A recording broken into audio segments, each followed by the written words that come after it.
DALF C1. Compréhension de l'oral. Vous allez entendre 2 fois un enregistrement sonore de 6 minutes environ. Vous aurez tout d'abord 3 minutes pour lire les questions. Puis vous écouterez une première fois l'enregistrement. Vous aurez ensuite 3 minutes pour répondre aux questions. Vous écouterez une seconde fois l'enregistrement. Vous aurez encore 5 minutes pour compléter vos réponses.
Du lundi au vendredi, de 9h à 10h, on en parle sur RTS La Première.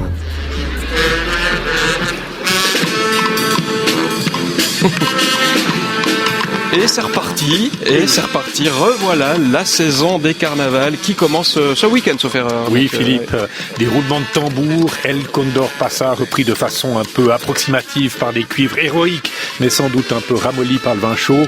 Oui, Philippe, c'est bien la saison des carnavals. En Suisse romande, les festivités commencent ce week-end à Bulle, à Courtepin, à Sainte-Croix, à Montet et Saint-Maurice avec le petit carnaval dans les 2 cas, ou encore à Estavayer. Puis il faut attendre encore quelques jours à Payerne, Sion, Braux, Romont, Saxon, Basse-Cour, Delémont, Le Noirmont ou encore Fribourg avec le carnaval des Bolts en Basse-Ville. Mais là, ce sera le week-end prochain. Liste non exhaustive, mais il y en a pas mal. Voilà, alors on s'en réjouit, nous humains, mais les chiens un peu moins. Les chiens qui nous accompagnent parfois sur les lieux des festivités. Oui, faut-il prendre Médor ou Sultan avec soi ? Eh bien, c'est souvent la solution la plus facile, il faut le reconnaître. Mais d'après l'association 4 pattes, c'est une très mauvaise idée. Les fifres, les tambours et autres trompettes ne sont pas destinés aux oreilles délicates des chiens. Bonjour Sarah Bartels. Bonjour. Et merci d'être quelques instants avec nous en direct de Zurich. Vous êtes responsable de campagne auprès de l'association Quatre Pattes et vous lancez aujourd'hui cet appel de ne pas prendre son chien au carnaval. Mais pourquoi ? Parce que surtout pendant le carnaval, il y a beaucoup de monde en ville. La musique joue tout le temps et c'est très bruyant et c'est simplement pas un endroit qui est approprié aux chiens. Oui, mais est-ce que c'est vraiment plus dangereux qu'un concert en plein air ? Par exemple, en quoi le carnaval est plus, est plus dommageable pour les chiens ? Alors, comme je viens de dire, le bruit et aussi la foule, ce sont des facteurs importants pour lesquels il est mieux de ne pas amener le chien au carnaval. Mais bien sûr, ça c'est aussi le cas pour d'autres événements comme par exemple les concerts ou les festivals bruyants. Alors tous ces lieux ne sont pas du tout appropriés aux chiens, mais le carnaval bien sûr est l'un des exemples les plus extrêmes à cet égard. Sarah Bartels, expliquez-nous, faisons un petit peu de science brièvement. Quelles sont les principales différences finalement entre l'audition humaine et l'audition des chiens ? C'est une très bonne question. Alors, on peut dire que les chiens peuvent percevoir une fréquence de 15 000 jusqu'à 50 000 Hertz, alors que nous, les humains, ne pouvons percevoir que des sons jusqu'à environ 20 000 Hertz. Alors, ça veut dire que les chiens entendent donc des sons que nous ne percevons pas comme êtres humains. Et comme vous l'avez dit, en termes simples, les chiens entendent 5 fois mieux que les humains, et cela explique bien sûr pourquoi les chiens réagissent stressés au bruit. Alors, question qu'on se pose un peu quand on connaît pas très bien les chiens, ce qui est mon cas. Est-ce que tous les chiens sont égaux finalement ? Est-ce qu'il y a des différences entre les races, par exemple ? Alors, il faut dire que chaque chien réagit différemment à une situation donnée. En général, il y a souvent des chiens qui sont plutôt craintifs et d'autres qui le sont moins et qui sont moins effrayés. Et ce qui joue un rôle, c'est souvent le passé d'un chien. Par exemple, si un chien a dû vivre des expériences traumatisantes dans le passé et qu'il associe le bruit à ces expériences, ce chien va naturellement réagir beaucoup plus fortement au bruit que les autres. Mais la race n'a pas beaucoup d'importance parce que tous les chiens entendent beaucoup mieux que les humains et tous les chiens, peu importe la race, ont une oreille très sensible. Mais est-ce qu'il serait possible, Sarah Bartels, de protéger les oreilles des chiens avec des tampons, par exemple, ou des dispositifs qui peut atténuer finalement l'audition ? Oui, alors il existe tout à fait des protections auditives pour chiens qui ressemblent un peu à des écouteurs pour humains, mais ceci limite logiquement la capacité auditive des chiens et l'ouïe est cependant avec l'odorat le sens le plus important chez le chien. Et si le chien perd sa capacité auditive, ça peut à nouveau provoquer du stress et aussi de la peur pour le chien. Et de plus, les protections auditives ne sont recommandées que si le chien réagit calmement à une situation, ce qui n'est pas forcément le cas lors du carnaval parce que, à part du bruit, de nombreux facteurs de stress, comme aussi par exemple la foule, sont présentes. Et ça, c'est pourquoi nous, comme Quatre Pattes, nous recommandons en principe de ne pas amener son chien au carnaval. Et de ne pas utiliser en principe ces protections. Sarah Bartels, comment détecter au fond si un chien est stressé par le bruit au carnaval ou peut-être même ailleurs ? Ça se voit, ça s'entend ?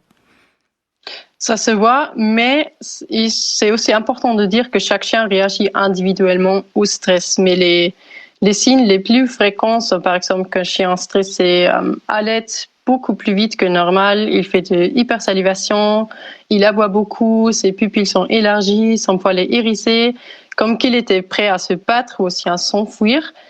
Et souvent aussi les oreilles sont en arrière. Et il y a des chiens qui réagissent nerveusement et essayent de s'éloigner du bruit. Et d'autres ont plutôt tendance de se raidir et de ne pas bouger du tout. Alors, Sarah Bartels, ça dépend toujours. Oui, vous dites il est prêt à se battre. Ça veut dire qu'un chien qui est rendu nerveux par le bruit ou par autre chose pourrait aussi être dangereux pour les autres. Il pourrait mordre. Oui, c'est tout à fait possible qu'un chien morde. Si par exemple il reçoit des coups de pied de tous les côtés, s'il se sent menacé ou simplement parce qu'il a trop peur du bruit. c'est possible qu'il morde et cela est tout à fait aussi dangereux pour les personnes. Donc raison de plus pour ne pas emmener un chien dans un carnaval. Si c'est arrivé, si un chien a été exposé à trop de bruit, s'il a été pris dans une foule, s'il est allé malheureusement au carnaval, comment est-ce qu'il faut faire pour le calmer et éventuellement pour le suivre? Alors, la meilleure chose à faire est de retirer rapidement le chien du bruit et de lui laisser le temps de se reposer. Et si après un certain temps, on a encore l'impression que le chien entend moins bien qu'avant, il faut définitivement aller chez le vétérinaire. Une question un peu naïve, Sarah Bartels, mais est-ce que les chiens peuvent devenir sourds comme les humains? Oui, tout à fait, les chiens peuvent devenir sourds comme des humains, mais cela arrive souvent lorsque les chiens sont déjà âgés ou en raison de maladies génétiques préexistantes. Mais il peut aussi arriver que l'ouïe des chiens soit altérée par le bruit, comme par exemple lors du carnaval. Alors Sarah Bartels, vous avez évoqué la foule aussi comme un autre facteur de risque, le bruit. Est-ce qu'il y a encore d'autres risques avec un chien, un animal dans un carnaval? Par exemple, il y a des éclats de verre sur le sol qui sont un grand danger pour les chiens parce qu'ils peuvent se blesser gravement à cause de ceci. Un autre point est aussi que le chien peut manger des choses sur le sol qui ne sont pas du tout bien pour sa santé, comme par exemple des crêpes ou des sucreries, aussi du confetti, ça c'est pas trop bien non plus. Oui. Et tout cela peut causer une intoxication alimentaire qui est évidemment pas trop bien pour le chien. Alors Sarah Bartels, le carnaval, c'est aussi le déguisement. Si on regarde un petit peu sur Internet, on trouve des déguisements pour chiens, pour quelques francs. On peut déguiser son chien en cow-boy, en Superman, en clown, en astronaute. J'ai vu plein de choses, même en Bart Simpson.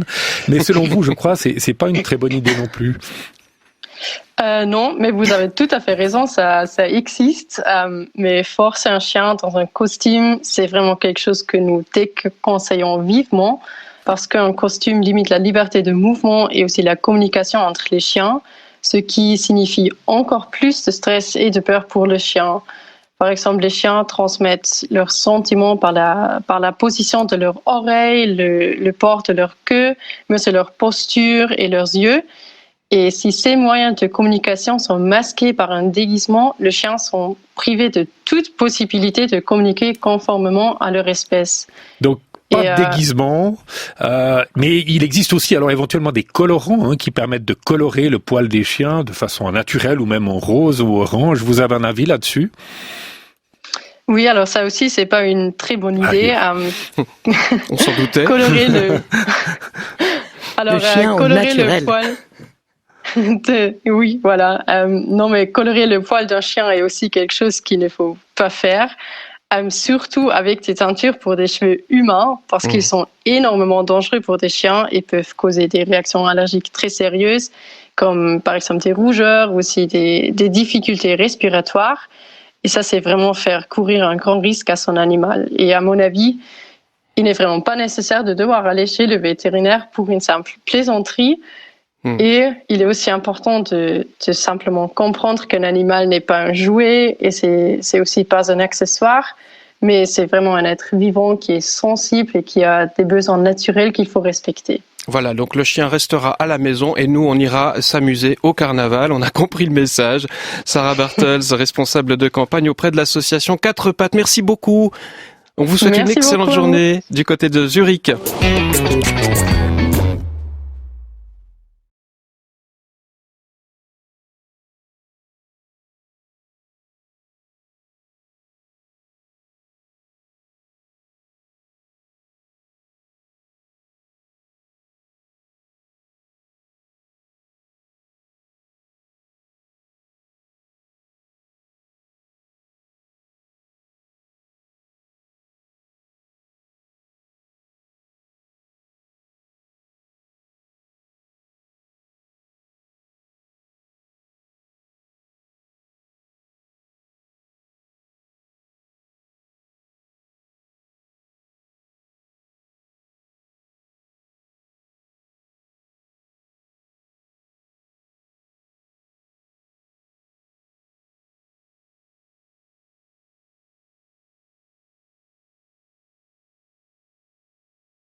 Du lundi au vendredi, de 9h à 10h, on en parle sur RTS La Première.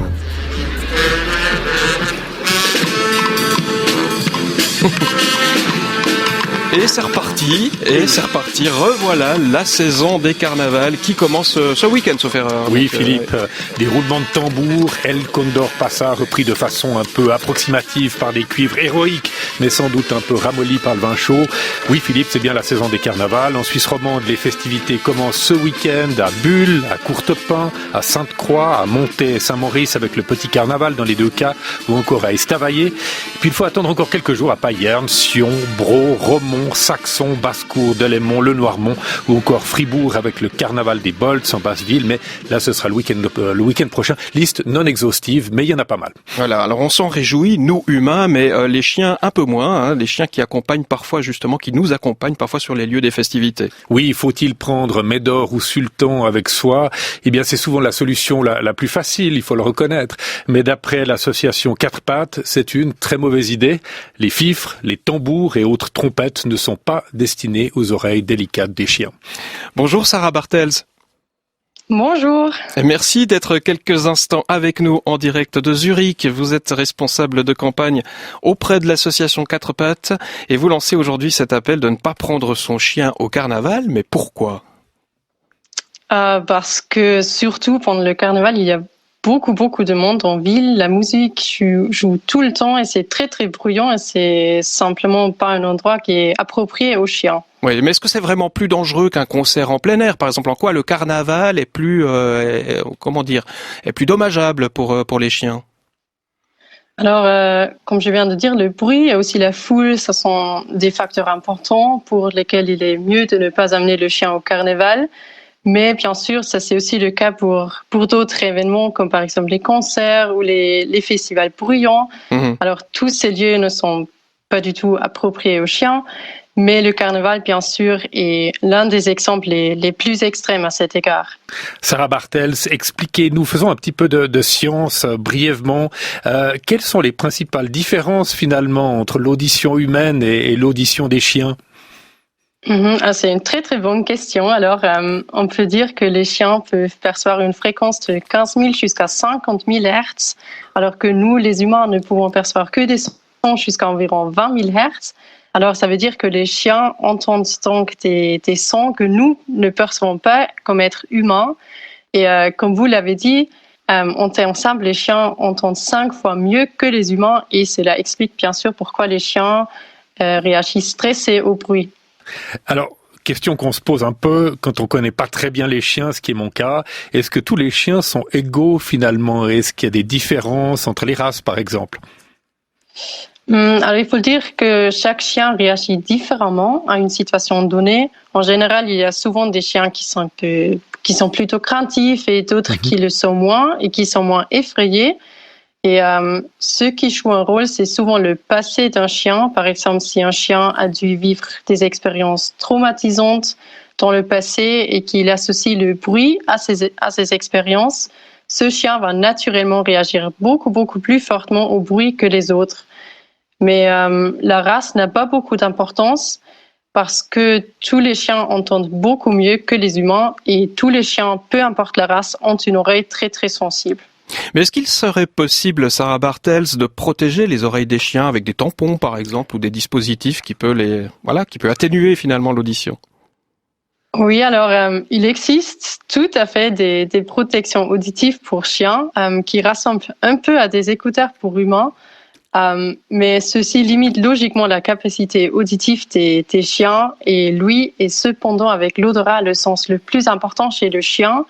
Et si le chien perd sa capacité auditive, ça peut à nouveau provoquer du stress et aussi de la peur pour le chien. Et de plus, les protections auditives ne sont recommandées que si le chien réagit calmement à une situation, ce qui n'est pas forcément le cas lors du carnaval parce que, à part du bruit, de nombreux facteurs de stress, comme aussi par exemple la foule, sont présentes. Et ça, c'est pourquoi nous, comme Quatre Pattes, nous recommandons en principe de ne pas amener son chien au carnaval. Et de ne pas utiliser en principe ces protections. Sarah Bartels, comment détecter au fond si un chien est stressé par le bruit au carnaval ou peut-être même ailleurs? Ça se voit, ça s'entend? Ça se voit, mais c'est aussi important de dire que chaque chien réagit individuellement au stress. Mais les signes les plus fréquents sont par exemple qu'un chien stressé halète beaucoup plus vite que normal, il fait de hypersalivation, il aboie beaucoup, ses pupilles sont élargies, son poil est hérissé, comme qu'il était prêt à se battre ou aussi à s'enfuir. Et souvent aussi les oreilles sont en arrière. Et il y a des chiens qui réagissent nerveusement et essayent de s'éloigner du bruit. Et d'autres ont plutôt tendance de se raidir et de ne pas bouger du tout. Alors, Sarah Bartels, ça dépend toujours. Oui, vous dites il est prêt à se battre. Ça veut dire qu'un chien qui est rendu nerveux par le bruit ou par autre chose pourrait aussi être dangereux pour les autres. Il pourrait mordre. Oui, c'est tout à fait possible qu'un chien morde. Si par exemple il reçoit des coups de pied de tous les côtés, s'il se sent menacé ou simplement parce qu'il a trop peur du bruit, c'est possible qu'il morde et cela est tout à fait aussi dangereux pour les personnes. Donc raison de plus pour ne pas emmener un chien dans un carnaval. Si c'est arrivé, si un chien a été exposé à trop de bruit, s'il a été pris dans une foule, s'il est allé malheureusement au carnaval, comment est-ce qu'il faut faire pour le calmer et éventuellement pour le suivre? Alors, la meilleure chose à faire est de retirer rapidement le chien du bruit et de lui laisser le temps de se reposer. Et si après un certain temps, on a encore l'impression que le chien entend moins bien qu'avant, il faut définitivement aller chez le vétérinaire. Une question un peu naïve, Sarah Bartels, mais est-ce que les chiens peuvent devenir sourds comme les humains? Oui, tout à fait. Les chiens peuvent devenir sourds comme des humains, mais cela arrive souvent lorsque les chiens sont déjà âgés ou en raison de maladies génétiques préexistantes. Mais il peut aussi arriver que l'ouïe des chiens soit altérée par le bruit, comme par exemple lors du carnaval. Alors Sarah Bartels, vous avez évoqué la foule aussi comme un autre facteur de risque, le bruit. Est-ce qu'il y a encore d'autres risques avec un chien, un animal dans un carnaval? Par exemple, il y a des éclats de verre sur le sol qui sont un grand danger pour les chiens parce qu'ils peuvent se blesser gravement à cause de ceci. Un autre point est aussi que le chien peut manger des choses sur le sol qui ne sont pas du tout bien pour sa santé, comme par exemple des crêpes ou des sucreries, aussi du confetti, ça c'est pas trop bien non plus. Oui. Et tout cela peut causer une intoxication alimentaire qui est évidemment pas trop bien pour le chien. Alors Sarah Bartels, le carnaval, c'est aussi le déguisement. Si on regarde un petit peu sur Internet, on trouve des déguisements pour chiens, pour quelques francs. On peut déguiser son chien en cow-boy, en Superman, en clown, en astronaute. J'ai vu plein de choses, même en Bart Simpson. Mais selon vous, je crois, c'est pas une très bonne idée non plus. Non, mais vous avez tout à fait raison, ça existe. Mais forcer un chien dans un costume, c'est vraiment quelque chose que nous déconseillons vivement parce qu'un costume limite la liberté de mouvement et aussi la communication entre les chiens, ce qui signifie encore plus de stress et de peur pour le chien. Par exemple, les chiens transmettent leurs sentiments par la position de leurs oreilles, le port de leur queue, mais aussi leur posture et leurs yeux. Et si ces moyens de communication sont masqués par un déguisement, les chiens sont privés de toute possibilité de communiquer conformément à leur espèce. Donc, pas de déguisement, mais il existe aussi alors éventuellement des colorants qui permettent de colorer le poil des chiens de façon naturelle ou même en rose ou orange. Vous avez un avis là-dessus? Oui, alors ça aussi, c'est pas une très bonne idée. On s'en doutait. Colorer le chien colorer naturel. Le poil. Oui, voilà. Non, mais colorer le poil d'un chien est aussi quelque chose qu'il ne faut pas faire.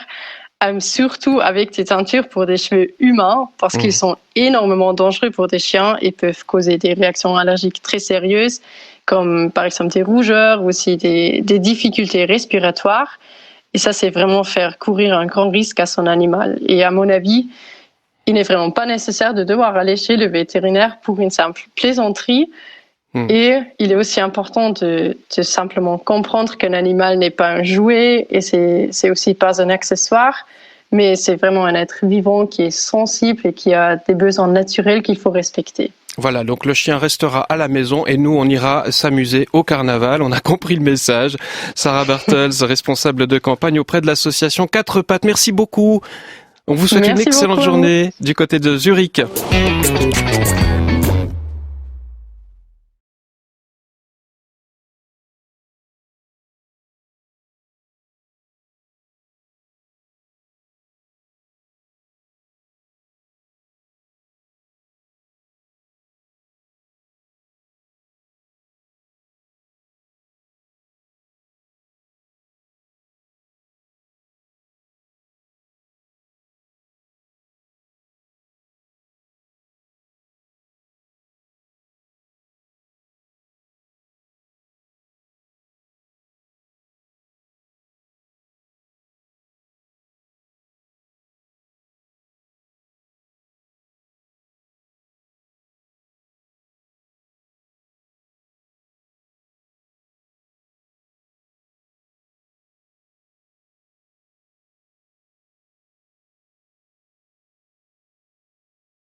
Thank you for watching our video. Like and subscribe our channel for more amazing videos. Also, don't forget to share it with your friends. Contact French NU to learn French language. We provide online classes for DELF preparation, TEF preparation, academic course preparation for kids, and accent improvement. Call or WhatsApp at 98706966926 or email at linguistic.fr@gmail.com.